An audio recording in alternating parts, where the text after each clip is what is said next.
Today I have the pleasure of interviewing David Weber, probably the man who started today's craze for military fantasy in such a widespread. I know, of course, that they were predecessors, David Dark, for example, being one of them, but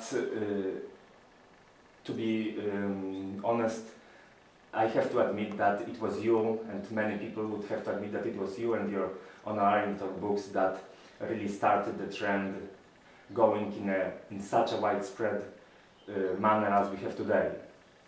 And we are very happy to have you here in Poland, and I would like you to ask you some questions in the name of the Polish fans, because honestly there will not be another occasion to do that. So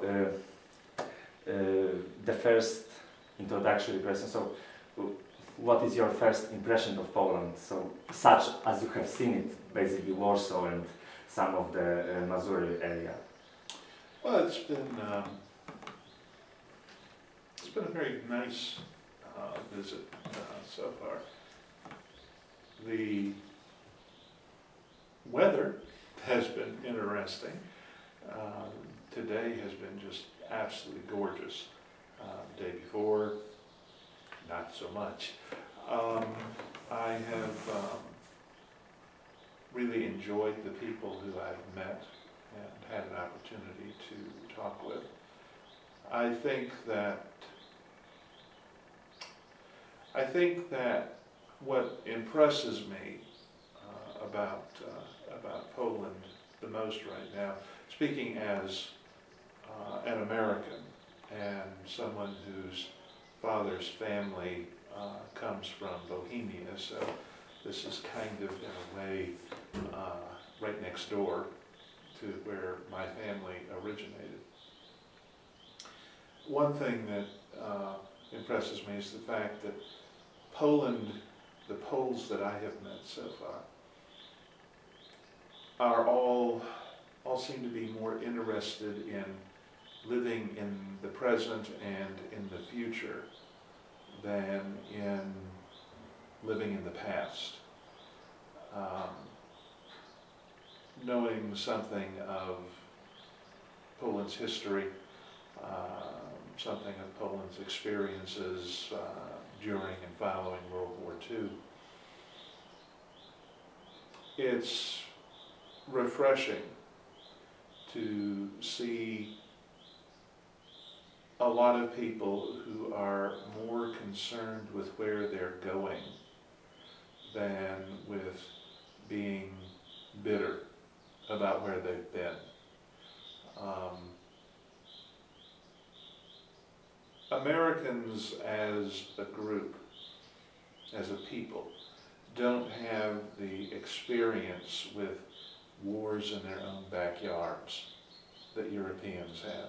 Some Europeans, Poland for example, more than others. We don't have any cities that were completely destroyed deliberately after something like the Warsaw Uprisings. And I think that for Americans that gives us a certain confidence, arrogance, whatever you want to call it, which is, it's positive. There are pluses to it as well as negatives, because we don't tend to have as much baggage from the past to carry around with us, I think, as Europeans do. But at the same time, it explains why Americans sometimes think that Europe is looking back instead of front, instead of forwards, because Europe has so much more to look back on than Americans do. And I have tried to think how most of the people I know back home would react if they did have that kind of past. And I think that what I've seen, so far at least, in Poland, is that it's become a source of strength for you rather than a weakness. And that's impressive to someone whose background, whose experience doesn't share that long history of warfare, of violence. I think that Europeans frequently don't understand that Americans don't have that background, just as much as a lot of Americans don't realize that Europeans do. You think it's kind of blind spot because I think it's a mutual blind spot. yes. We don't take that into our thinking when we get impatient with you, and you don't take it into your thinking when we're being too pushy. To continue, you spoke a bit about it during the meeting with the fans earlier today, but for the fans that weren't able to come here, that will read or view this interview online, could you, in a short list, some of the most important authors, writers, books that influenced you as a science fiction and fantasy writers? Well, the very first science fiction that I ever read was Jack Williamson's Legion of Space. And after that, I read Genus Homo by Sprague de Camp and P. Schuler Mitchell.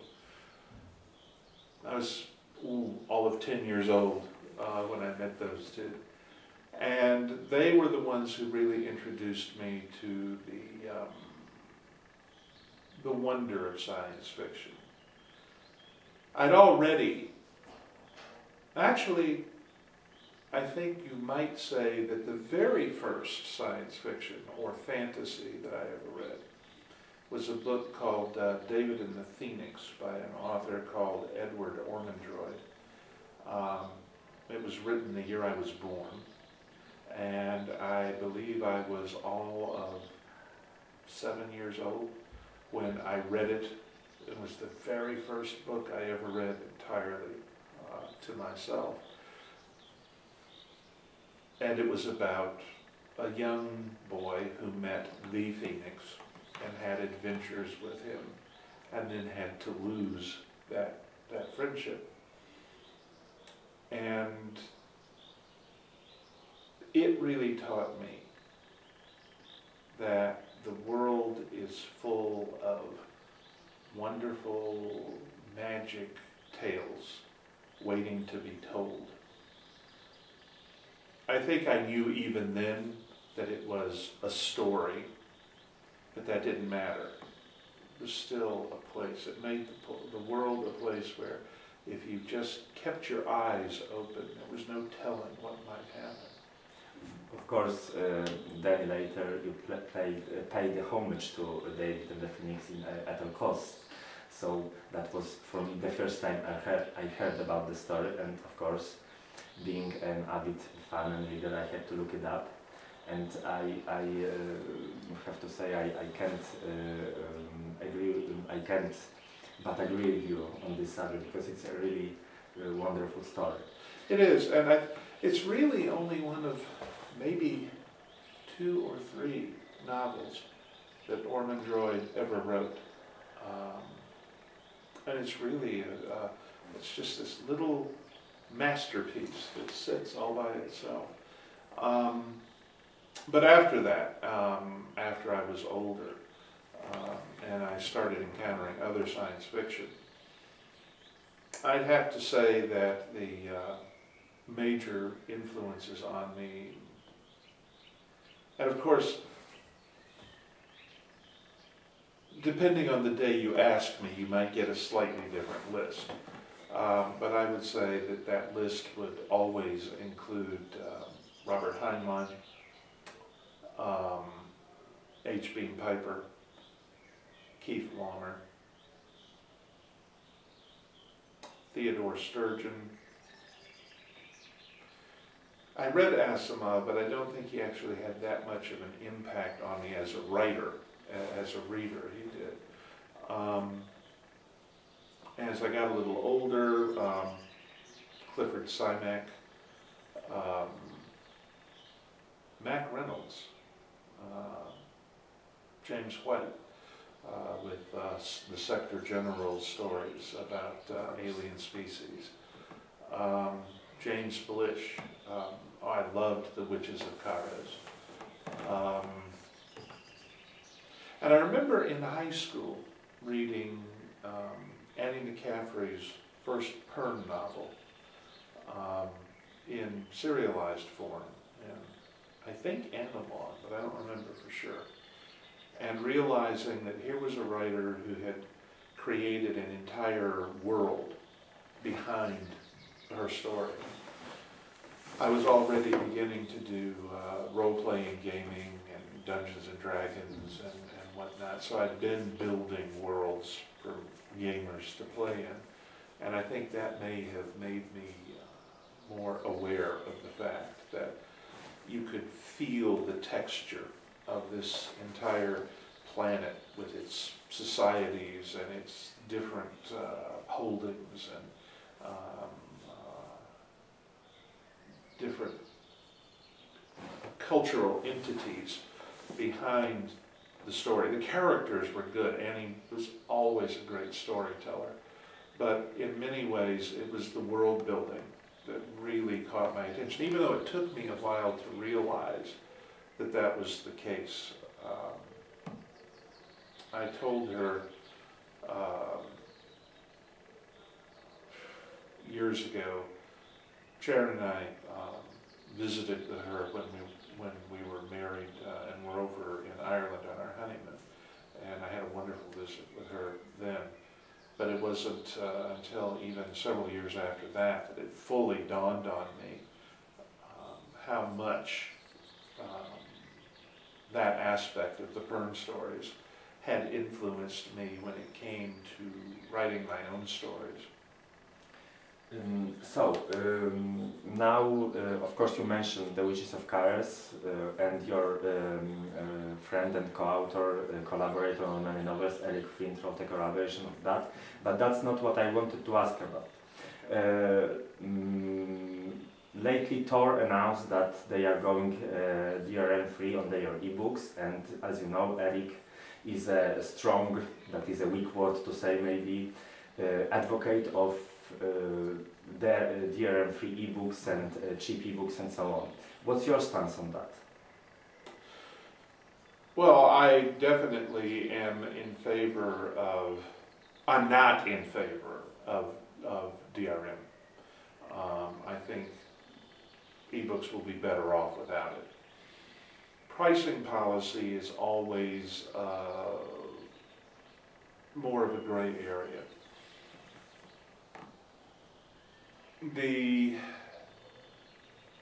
There's a perception that ebooks are exorbitantly priced compared to paper prices unless they cost as little as or less than a paperback.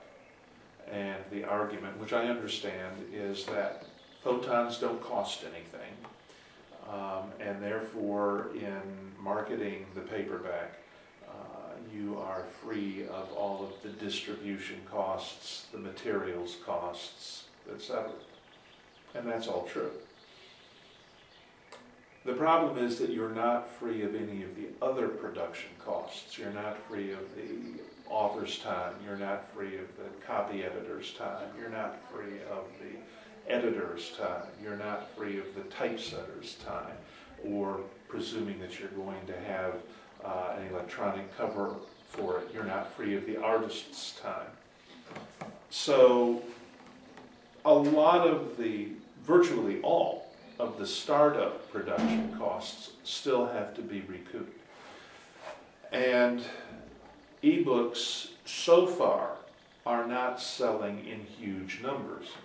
And that means that you have to recoup more of that original cost out of a smaller number of sales. And therefore the price has to be set at a point that will do that. That's the minimum that you can set it at. In addition to that, you have the desire, if you will, to set the price higher for a book you expect people to be willing to pay more to read. So an electronic early release of a best-selling author or a best-selling series, for example, it is not unreasonable or unfair for the distributor to say, I'm going to tweak the price upwards on these. Now, at the moment, it is true that for most books released by major publishers, there is a paper version as well as an electronic version. And so the cost recovery is shared between the two books. And that is one reason why Baen Books, I think, has adopted the pricing policy that it's adopted. Baen ebooks all go for about $7.50 a piece. How many? 6 nowadays. 6 a single book. A monthly bundle is 18. Okay. You can see that. I have unlimited access to Baen ebooks, so I haven't looked at the price in a while. One of the advantages of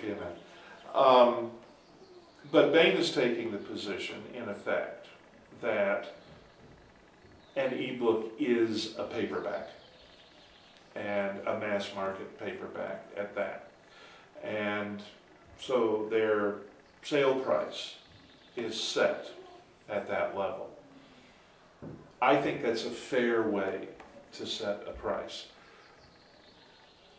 I don't think that it's unfair for a publisher to set the price higher than that for a newly released entry in a best-selling series. I don't necessarily say that I would do it that way, but I don't think that it's unfair and unreasonable, and I think that the market will eventually determine the prices that are charged, because readers simply will not buy the books if they feel that they are unfairly priced. The entire snafu mess with Amazon and Apple and the charges of collusion and price fixing by 5 of the big American distributors is really at the base more over the publishers, the distributors' right to choose their own price point rather than anything else. And it's actually had the effect of bringing overall ebook prices down slightly, even while pushing the cost for early release ebooks in these more popular series up. I think that the thinking on the part of the people in favor of the agency price model, which is what the publishers and distributors wanted, is that the decision to buy an ebook at a low, to wait until the price comes down, is much the same as the decision to wait for the book to come out in paperback instead of buying it in hardcover in traditional publishing. And whether that model is going to be the final model or whether something more like the present Baen model, where you have a flat ebook price no matter when it's released, remains to be seen. And it probably will change as the market moves more and more heavily towards ebooks. I don't know which of the various projections you really want to accept on when or if ebooks will become the majority method for distributing books.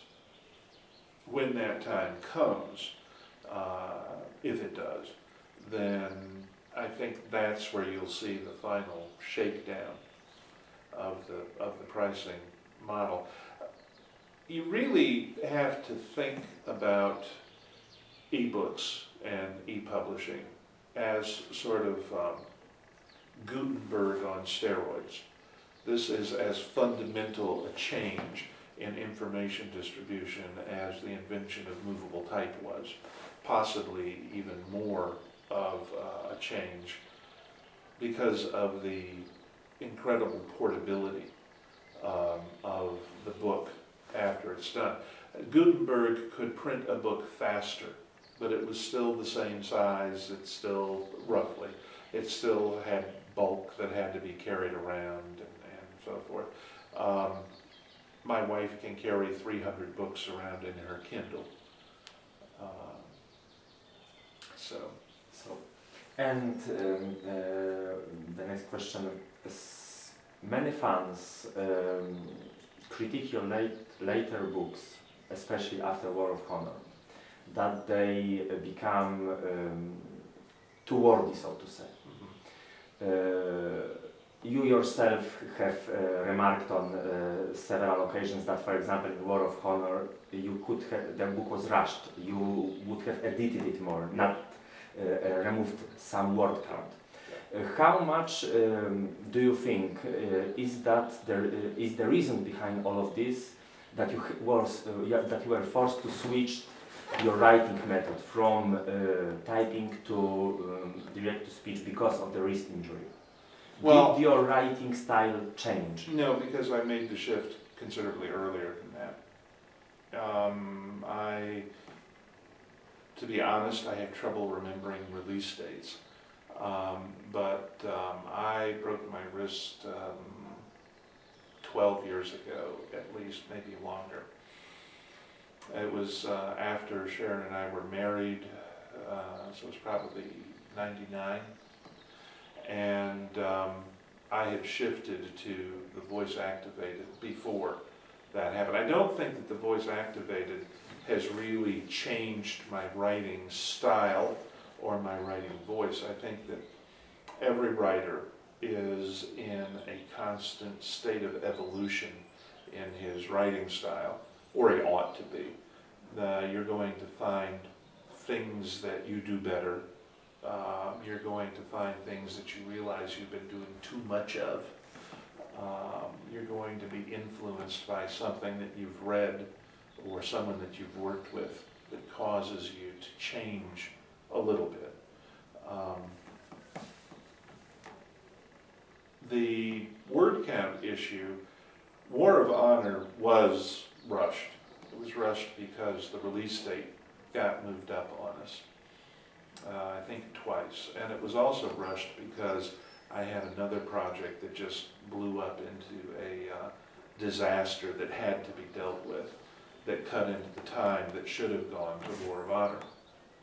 And so it never got its final edit, which probably would have reduced its final length by somewhere close to 30,000 words. It's not so much that there's anything in that book that doesn't need to be there, as it is that some of the things that are in there more often than they need to be. As far as the wordiness of the later books is concerned,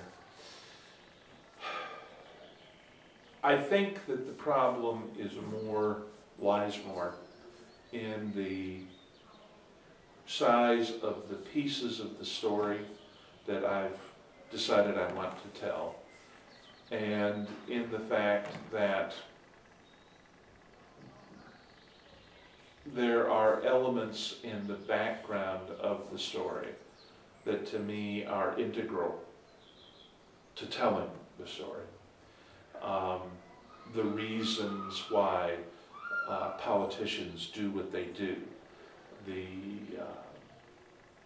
military changing technology that requires a change in tactics. If you don't understand the weaponry, then you don't understand the limits and the opportunities that the characters face. And to me, at least, it is important sometimes to deal with events in a way which allows the reader to see the difference in the ways that the characters regard the events. Honor Harrington is going to see things differently from Elizabeth Winton, and neither one of them is going to see things exactly the way that Eloise Pritchard does. And Michelle Hinkey is going to have a different perspective on Honor from anyone else. And so sometimes when people think that I am being repetitive in dealing with facts that have already been offered to them, I'm offering them again because of the desire on my part to show them those same events through more than one set of eyes.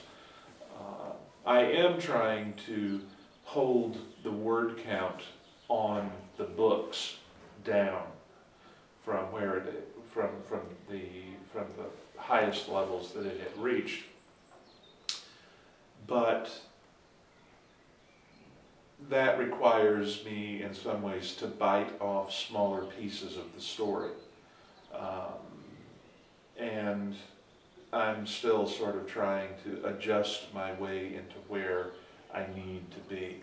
The Safehold books are an example of my trying to do that. And people have commented on the fact that, well, he covered 1,000 years of history in the first book, and in the 4 after that, he's managed to cover 5 years, you know.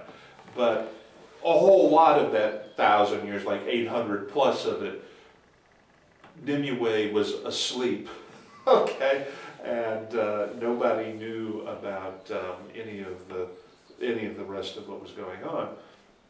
And you need to know how the decision making is working, as well as how the consequences of the decisions play out. Originally, that series was supposed to be written on a sort of a generational basis. The first book would have been about King Harold, the second one would have been about King Caleb, the third one would have been about Queen Naimu, the fourth one. And then I realized that there was no way in the world that I could cover that much time, let that much time elapse between books with the rate at which change had to be made on the planet. It would be like the first book, we would have had them introducing sailing galleons.